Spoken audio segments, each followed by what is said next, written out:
Medina.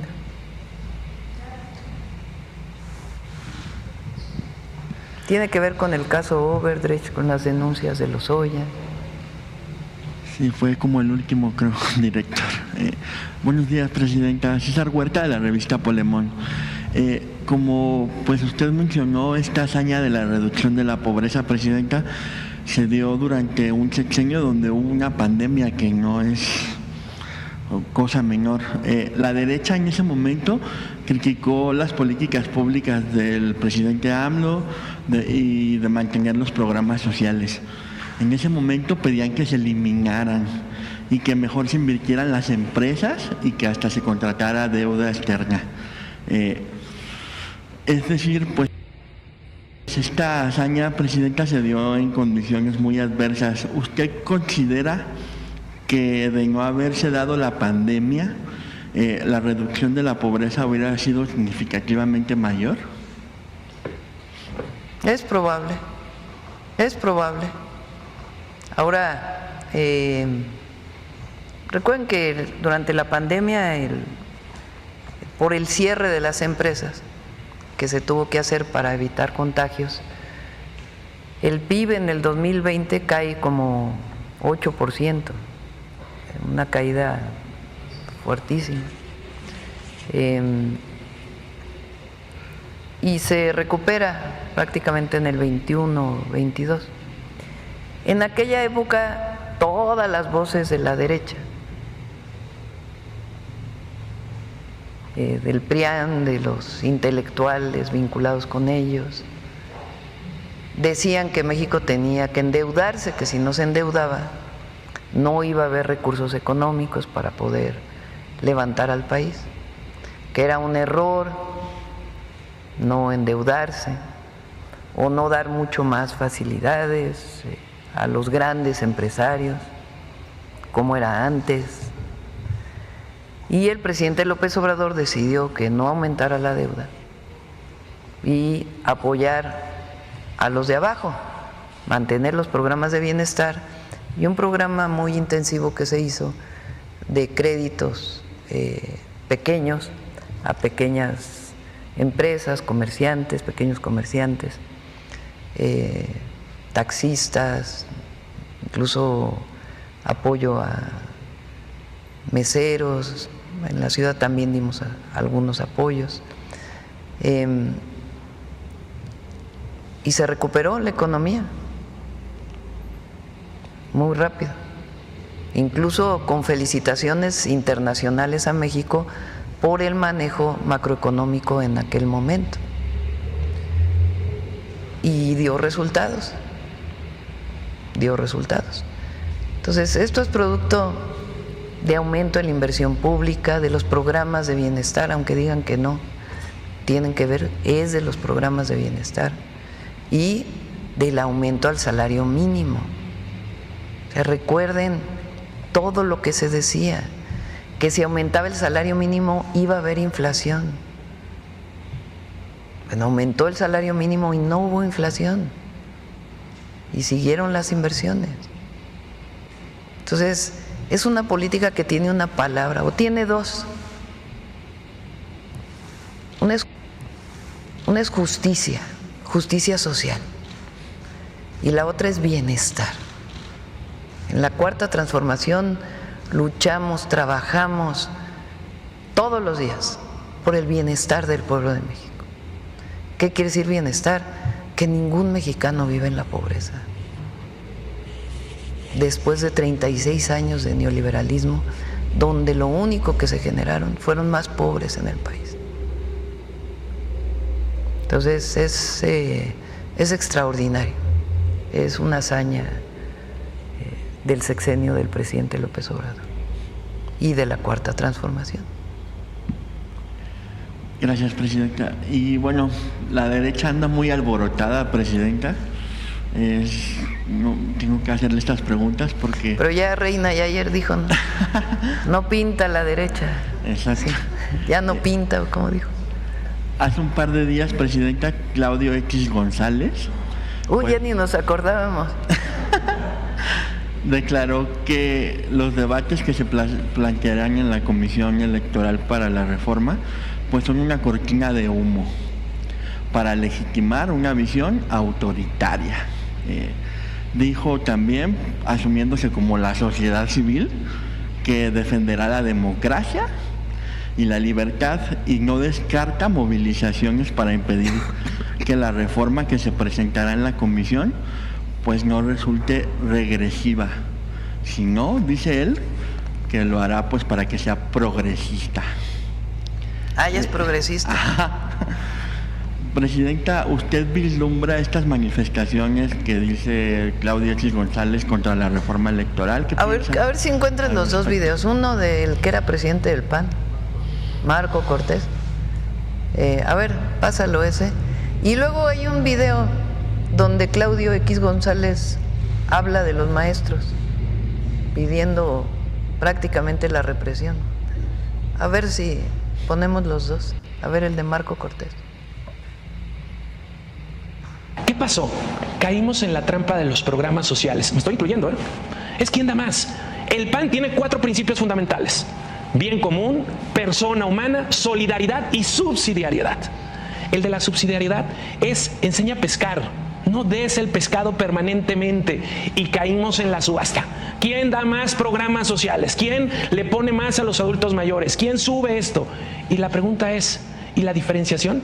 No logramos que la gente viera un proyecto distinto del que nos está gobernando.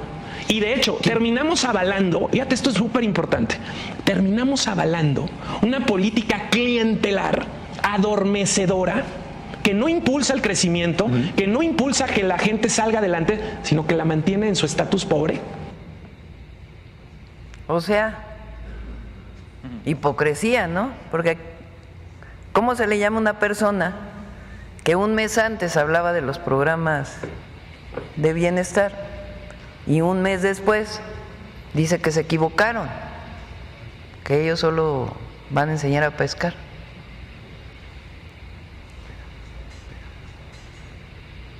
A ver este de Claudio X González, el que habla de autoritarismo. Hoy vamos a ver lo que decía hace algunos años, en la época donde promovía la reforma educativa. Eso es delincuencia organizada, queridos amigos. Están organizados para delinquir. No trafican quizá droga, trafican con el dinero nuestro y con el futuro de los niños. Y eso, en mi opinión, es tan grave como traficar drogas. Son unos pinches delincuentes y hay que intervenir. Y no es autoritarismo, es Estado de Derecho. El demócrata, el progresista, el junior. Fíjense la hipocresía, llamando al Estado a reprimir a los maestros, porque según él son delincuentes. Y ahora que tenemos una corte que se acerca al pueblo, que es elegida por el pueblo de México, ahora que estamos planteando que los recursos del pueblo no deben de ir como ahora los partidos políticos, sino que debe haber elecciones democráticas, libres, de representación popular, sin tantos recursos. Eso sí es autoritarismo. No, pues como aquel debate del presidente López Obrador, creo que fue en el 2012, ¿no? Que sacó un papel, El mundo al revés, así más o menos. Presidenta, y pues otro de los que están también muy alborotados es el consejero presidente del INE, Lorenzo Córdoba, quien pues afirmó que usted y su gobierno están enojados. Dijo que ese enojo es producto del amparo que ganó para que no se le mencionaran los libros de texto, cuestión que consideró anticonstitucional. Y además pues agregó que cuando una reforma se impone unilateralmente, dice él, pues hay una vocación autoritaria. y eso es lo que considera que sucederá con la reforma electoral. La pregunta es, Presidenta, ¿usted está enojada con Lorenzo Córdoba y su amparo? ¿Y usted tiene vocación autoritaria, como dice él? Fíjense, dice, ¿no? Una encuesta, lo leí en las redes, no sé exactamente de que México está entre los 10 países de personas más felices del mundo. No, aquí no, estamos muy felices, muy contentos. Imagínense con la noticia de ella, ¿cómo no va a estar uno orgulloso? No, pero sí le indigna a uno, la verdad, que un presidente del INE hable como habló de una persona indígena. Sí, indignante sí es muy indignante. ¿Cómo es posible que siendo presidente del Instituto Nacional Electoral se dirija despectivamente, de manera racista, clasista, a una persona que habla una lengua originaria? No, pues eso sí indigna, la verdad. Pero vamos a ver la lucha por la democracia. Toda la vida luchamos por la democracia nosotros. Toda la vida.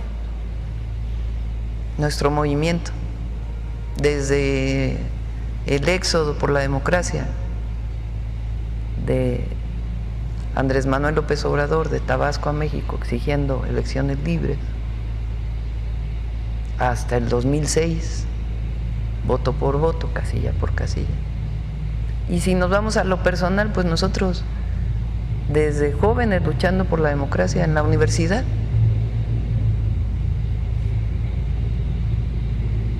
Entonces no, autoritario es aquel que cree que tiene la representación del pueblo sin tenerla. Y por último, Presidenta, pues hoy el FBI… Bueno, y que habla como el Junior, ¿no? Diciendo que se reprima a los maestros. Eso no es autoritarismo, es Estado de Derecho. Se cae por sí solita el argumento. Y por último, Presidenta, pues hoy el FBI ha devuelto al gobierno de México un manuscrito robado que fue firmado por el conquistador español Hernán Cortés. Pues la repatriación de este valioso artefacto cultural, que las autoridades creen que fue robado en 1980 o 1990, pues es resultado de la colaboración que tiene el FBI con su gobierno. ¿Qué piensas sobre esto, Presidente? A ver, José Alfonso, ¿por qué no platicas de ese documento? Tú que eres el erudito Con su permiso, Presidente, Secretaria, compañeros. El documento es sumamente interesante, es importante. En efecto, forma parte del legado del Hospital de Jesús. Así se conocen a toda una serie de manuscritos de la época del fundador del hospital, Hernán Cortés. Este en particular, junto con otros, consideramos 14, fueron sustraídos efectivamente entre 1980 y 1993 de uno de los legados y corresponde a una, lo llamaríamos hoy, orden de pago, firmado por el propio Hernán Cortés, en que le dice a su administrador, Palacio Rubios, textualmente lo cito: de los pesos de oro que son a vuestro cargo, dad a Melchor López y a Alonso Bovedo 60 pesos de oro común que se les dan por su socorro para ayudar de sus gastos que van a servir en la armada que yo hago al descubrimiento de la especiería. Y tomad la carta de pago con la cual y con esta vos serán tomados en cuenta, y fechado el 20 de febrero de 1527, firma auténtica de Hernán Cortés y su rúbrica. ¿Qué es esta expedición a la especiería, ni más ni menos que aquella que organizó desde Tehuantepec hacia las Molucas, que eran las islas de la especiería, en donde efectivamente Cortés apoya a la toma de unas de estas islas, la Timori, y allí funda una fortaleza. Usted debe de agradecer que es el Archivo General de la Nación, dentro del programa Mi Patrimonio No Se Vende, que ubicando una subasta desde 2015, precisa que se trata de un documento que pertenece a México, lo acreditan con un expediente muy sólido, que es el que logra que el día de ayer se haya entregado este documento a nuestra embajada en Washington. Es cuanto, Presidenta. Muchas gracias, Presidenta.